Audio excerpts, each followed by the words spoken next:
guys, today on this beautiful day, we're here at Redwall screen printing in Wisconsin. Let's go check it out. Jeff. Hey. Good to see you. Good to see you. How you doing? Yeah. Thanks for having us. Do you want to show us around? Yeah, let's check it out. Let's go. Yeah, for sure. Just in time. What's up?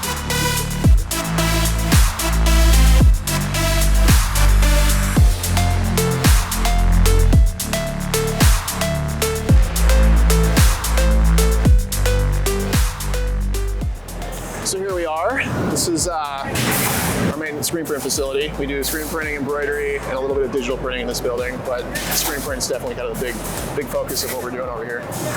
So mostly what's going on? Is it multiple shifts, or are you not running certain machines because of certain projects? Yeah, I mean, we run multiple shifts. Yeah, right now I know we've got a lot of like packaging projects, and there's also, I think as I mentioned, we got some people that are helping out across the street with our print on demand, just because it's very busy right now. But yeah, I mean, we're basically set up with autos around the entire outside of the shop. We have 17 autos here, and then a handful of manuals right here. Are you guys all contract, or is it? Not completely, but by far majority. Uh-huh. You know, I've been doing this for like over 20 years, so we've got like, you know, local customers and stuff like that, and just people that we still do work directly with. But so like definitely way more contracts. Right. So are you just like mixing that in, like regular jobs in with contract jobs, or is there certain presses and certain people handling those? No, it would get mixed in. I mean, really everyone's pretty capable of doing whatever's on their schedule for the day. I mean, there's some presses that are focused more on like specialty printing, like water-based and stuff like that. Right. But yeah, it kind of all flows through the system the same way. Okay, just that the stock is being provided by our customers versus us. But yeah, we've got, I mean, our Challenger 3. 18 color Challenger 3. We got some Gauntlet 3s here, some 14, 12 colors. There's a couple 12 color Cobras down there, 8 color Sportsmans, another Cobra or two, then there's I think another 8 color 18. Well, the Cobras obviously have to be somewhat newer. Cobras are newer, yeah. Our newest presses would be some of the newer Gauntlet 3s and then the Cobras. Yeah. So, are you picking presses based on color count or on like speed? Yeah, I mean color count. The 12 color, the Cobras we have are 12 colors, which is a good size for that press. I think. Like, we went really larger than 12 colors. I'd probably try to keep everything at one spin as much as possible. Yeah. It's kind of the goal. Yeah. Especially with contract, you're trying to keep the time down. Yeah. Oh yeah, of course. Of course. Yeah, I like 14 color Gauntlet 3 is an awesome press. Yeah. We've got a handful of those. It's my favorite, for sure. It's just a good solid machine. So yeah, ink room right here. We stock every Pantone coated color for Plastisol. But we do Plastisol, we do water base. Do some of your customers require specific inks and brands? Or? Yeah, really more like requirements based on like PVC free or like water base. Obviously, just customers asking for water based discharge, metallics, foils, reflective, all that kind of stuff. So we mix all that in house. The specialties are going to come packaged if it's like reflective and whatnot, but we can tint them and do things like that. So is all of that racking ink back there? Yeah, it's all. That's a lot of. That's all ink. It's a lot of stuff that probably doesn't have a lot of a purpose, but it does occasionally. That's crazy. The main section is going to be the stuff. Is everything gallons, or you have? Yeah, it looks like it's all gallons. Yeah, as far as like the colors, we're just going to mix them as we need. It's a bigger job. We'll just mix a bunch of gallons. Standard colors, white, black, all that. That'll be drums, but. Yeah, I want to check. Can I check this out? Sure. Yeah, of course. This is cool. I've never seen anyone do it like this. Well, I've seen this, but I've never seen like the guards. Is that just to keep things from getting crappy? Exactly. Yeah. I mean, this is really people in the ink room coming up with ways to keep things clean, better. That's really organized. Cool. Yeah. So yeah. That's cool. Yeah. This is inks. A lot of them. You want to go check out the screen room? Yeah. So we've got, go through the flow of it, I guess. Screen room over here. So I guess we can start. In here with how we shoot the screens, right? So reclaim was kind of right where we walked in, and we can take a look at that after. We've got automatic reclaim stuff going on over there. But then in here we've got dark room coating. So screens are going to be fed in here to go to coating. We get coated and then just stored here for inventory to shoot. That's sweet. Did you guys kind of think of doing it this way instead of racking because you can get a lot more in one spot? Yeah, so racking, I mean, we did actually we had a plan to do like just like little bays of racks in here, but you just get more this way. And when things are turning fast, you're going through them so quickly that it just kind of like makes sense. It's funny and kind of rewarding to see it like this, because we've had debates in our darkroom for the same thing of like having specific racking. But then we had a guy that was out he was sick for like, I don't know, like 2 months or something. And I ended up working in the darkroom, and this is what I did. Like I would coat them, dry them, and then I would pull them off and stack them just like this, like against the wall, and then fill the racks again with like freshly coated screens. And it's just cool to see that you're doing the same thing, but on a bigger scale. I had plans, because even in here, you can just peek in here, I guess, too. Similar, like when we're drying our screens, we just lay them out like this. We've had racks. I mean, I had a plan for a whole like conveyor system to like go through the wall and all kinds of stuff like that. But at the end of the day, it's like you're turning them so fast. I mean, it really is like you want to get them dry and get them coated and get them back over there like in like in an hour or less. Because this is a fun M&R product here, the eco-tex. But yeah, I mean, it works well. I mean, when we went to this versus, we used to use all these booths. We had, I don't even know, probably like 12 people in here working at times, and everyone's got their booth and just scrubbing and spraying. And you still kind of have to do the cleanup after. I mean, it's not perfect coming out of this, but it's definitely more efficient and just keeps the pace going, I suppose. So I see a lot of your screens are GSF screens, but you like the permanent blockout? I do. Trying to go tapeless? No, it's less tape. Yeah, like the permanent, like that's So explain that, right? Because it's like some shops love permanent blockout and some shops hate permanent blockout. Yeah, because like the screens then have the blockout, and then they've got this bead of caulk. Right. I love the caulking. I like it a lot because it does reduce pinholes to some degree, like in that area. We still do have to tape. Like trying to not tape doesn't work. Like you end up with like little pinholes around. And this is always where like water-based breakdowns happen. Yeah, it helps. Yeah, like where the squeegee pressure is, it just helps kind of like. It also helps with reclaim, makes it more durable. We just don't break as many screens. That's true. Yeah. So it's like a stronger edge. Yeah. So you were kind of saying in there with Reclaim that you had a bunch of people in there scrubbing and cleaning screens all day. Mm-hmm. Were you able to reduce the amount of people once you got the? Yeah, that did for sure. Yeah, I mean it reduced. I mean really like even 2 guys can pretty much run that. Right. When we're cranking. Did you just move them to different parts of the darkroom process? I mean we've had this now for years, so it kind of just organically. Right. Move them around. Yeah, moved them around and things just kind of transitioned. But yeah, here we're running some eye images. Dang. Yeah, these things are awesome. I don't know. Are you generally running 3, or are they 1 for backup and then? Generally running 3. Yeah, I don't know if right now. I don't know if she is right now, but yeah, normally that one in the middle is the oldest one that we have. That one I got probably about maybe 8 or 9 years ago, maybe now. And I mean, that was a total game changer going from film. Oh, yeah, I mean, sure. just like huge difference. The amount of film that I didn't realize we even had so much film. Yeah. Like when we moved out of our previous building, I mean, it was like half a dumpster worth of film. Yeah. Well, that's a whole other thing too. Is film storage. Like, where did you keep? Did you have? Had a whole room. Yeah, had a whole room. Yeah. By the time we moved in this building in 2015, and we never did. We do film here just for like anything that's really big or really small, like all over printing or like hats. Something that won't fit on these pusher frames. So you still are doing film. Yeah, we do have an exposure unit out there. Say you got some over here. Yep, for anything that doesn't like fit on the screens that you can get on the SDs. Specialty product. Yeah, exactly. But yeah. And then from here to the Eco Rinse. Yep. Yeah, Eco Rinse.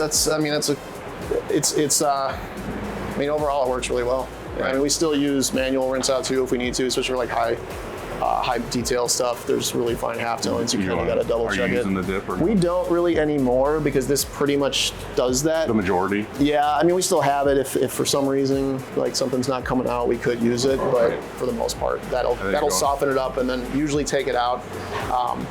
Normal stuff if it's 110 like a big 60 meshes. Yeah, for sure that'll take care of it. But then like this is just like a fine check. Yeah, exactly. Cool. I'll show you all the details. And then you're staging jobs out here.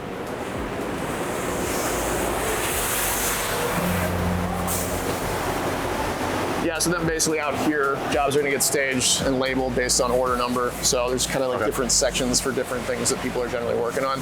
Okay. But that it comes out here, and then the press crews, when they get their orders, they'll come and they'll find it and then get going. Yeah, every shop kind of does it a little bit differently, and it's cool to see like I like this method. I like the keeping them together, tape, write the the invoice number, the job name, or whatever on them. Do you save any screens, or do you reclaim everything? No, we reclaim everything. I mean, if something were to be like when you were doing it again the next day, maybe we would. But sometimes, with how quick it is to reproduce a screen. Oh yeah. Just with digital, it's it's almost like drying in the screen. Yeah. Or having issues or anything. If you have to set up like a 10-color job again, it's almost faster to just start from scratch than it is to deal with like an inked up. Yeah, you gotta like clean the crop marks and stuff. Yeah. So. All right, so you got this machine sitting over here. We were just talking about it, that you really wanted to get into this, and it's on right now. Yeah. Did it serve you well? Or? Yeah, so this machine here is just for very large printing. So we got this mainly to do all over t-shirts.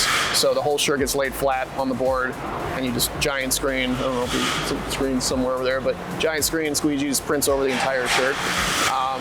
So I got into it. I mean, this was definitely a trend, and I would say like the 2010 to 12 like that, or something like that. Like tap out and that kind of like that whole afflictions and whatever. Yeah, exactly. And then the 18-color Challenger we have over there can technically do it as well. Mm-hmm. But again, really difficult trying to get the screens. Space out the pallets and the screens. Just space out the pallets and the screens, and just getting the screens into the press, and it's just not the easiest to deal with. So. But then why the oval? This was, I think, just it's easier to access. You can get to the heads better. It's really more laid out for this kind of thing. We really don't use it for anything else because it is kind of a It's very specialty. Yeah. So I mean, we've talked about kind of reformatting it to do normal work, but it's just not as fast as you're going to get out of a normal carousel. So it's like, should we just add that? You got to do something cool with it. So I mean, we're using it. We do, and I mean, it's there if we need it. Some debate if we want to bring it out and bring in something else.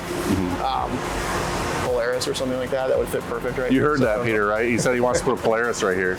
I mean, it would fit. It'd fit perfect, right? but for now, big stuff. That's cool. Or like blankets, like sweatpant legs that are 30 inches. And if you have a job now where a customer comes in, you have the capability. Oh yeah, you could do it. You want to do it. And we do. It's just it's not doing it every day, but it does it. Yeah. So we were kind of just talking when we were walking over here, though, about production in this facility is all screen printing, and then across the street is digital. How much of that do you think is ramping up to be screen print to digital, or is digital kind of taking a higher spot with all your clients? Or no, I wouldn't say so at all. I think it's a different market. It kind of just runs alongside of screen print. In some ways, it's a completely different market. It's e-com driven. Right. So in some ways, customers really aren't acquainted to how screen print works or whatever. They just want to see the true like on-demand production. So is it just on-demand, or are you doing fulfillment over there too? Well, on-demand production and the fulfillment. We don't do like pick-pack fulfillment. Like it's all like on-demand production, right then and there now. And then pack and ship those individual pieces. So shipping and receiving. This is basically everything coming in and going out. Again, primarily being contracts. I was going to say, it seems like it's not individual boxes as much as it is ready cases. There's a lot in here right now. I think on like a busy day of stuff coming in, I mean, UPS will come and drop off, 600-700 boxes. I mean, it can be a lot. It can be pretty overwhelming, and it just comes in. It's really important for our customers to give us like accurate PO information when they place their orders. If we don't get that, we don't know what to do with it, and honestly, the order's just going to sit because we can't identify. It's like the exact same script of every contract printer I've ever talked to. It's like crucial. You see in their eyes like they're trying to be nice about it. They're like, yeah, it's the thing, but it's like boiling your blood to talk about. You got to do it. When you check out from the blanks vendor, you got to put the PO number that we then know what PO number you use, because that's right on the box. I mean, right on the label, PO number's there.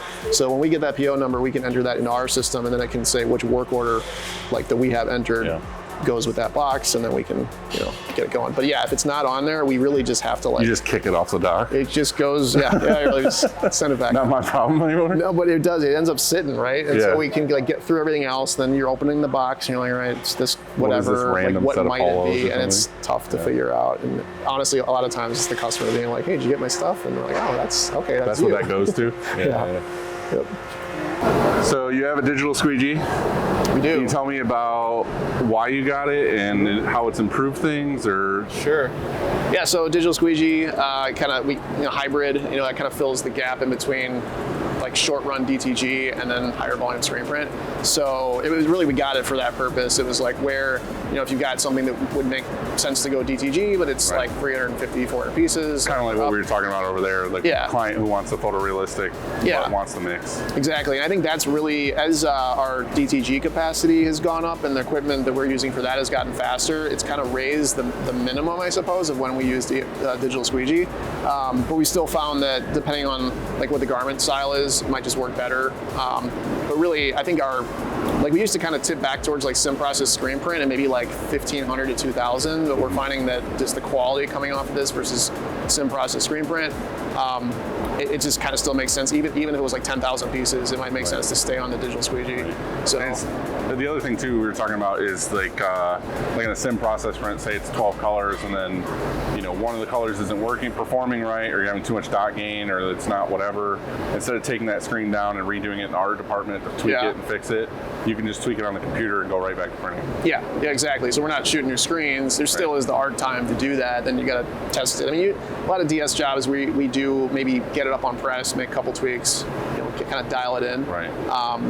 But yeah, it's a good tool to have. Right. You think this is running like most of the time, or are you kind of? I mean, this press runs all the time. I'd say digital, like DS jobs, we're running not every day, but pretty close to that. There's kind of a learning curve with customers. I feel like that they have to understand what it is if they care. If they don't care, we'll just use it, right? But for like our higher volume customers that understand what we're doing, they got to get comfortable with it, and we're seeing that comfort level definitely get like better.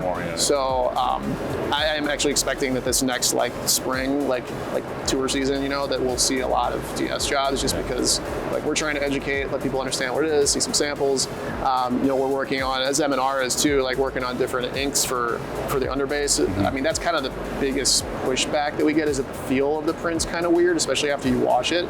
But the inks are getting a little bit better. We're trying different additives and things like that to kind of like soften it up and get a little more pliable, like kind of more similar to screen print.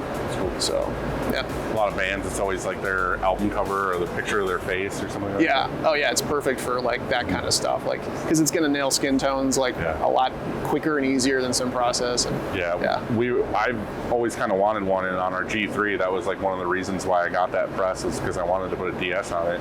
But we had a job a little while ago last year where we did, I won't mention the guy, but it was a touring comedian, and we did thousands and thousands of shirts for him, but it was a picture of his face. And we did it sim process, which was fine, but the problem was and nobody other than printers is really going to care or get this, but like it was an old photo of his face from school where the photo was yellowed out. Okay. So it made it look like we were doing screen print because he was yellow the whole time. Yeah. You know what I mean? It was like, we're oversaturating the yellow, but that's what the photo looked like. Yeah. Which is where I was like, man, if we had a DS, we could have just been like, they're all consistent, whatever. Yeah. But for me, it made me cringe just because you're putting it out into the wild and people knew you were doing that job. And just have other screen printers go to like his show and be like, man, Dylan did that, and that's really yellow. And I was like, I don't want that to be an issue. But that was a case where I feel like the DS would have been great, because I could have just. You'd still maybe have the issue though if it was in the original. Yeah, but I would feel better about like, hey, this has nothing to do with printing. Exactly. This was what the file looked like. Yeah. You know what I mean? So just, I don't know. It was just a thing where I was like, man, I really wish I had one in that time. Did you get one? Yeah.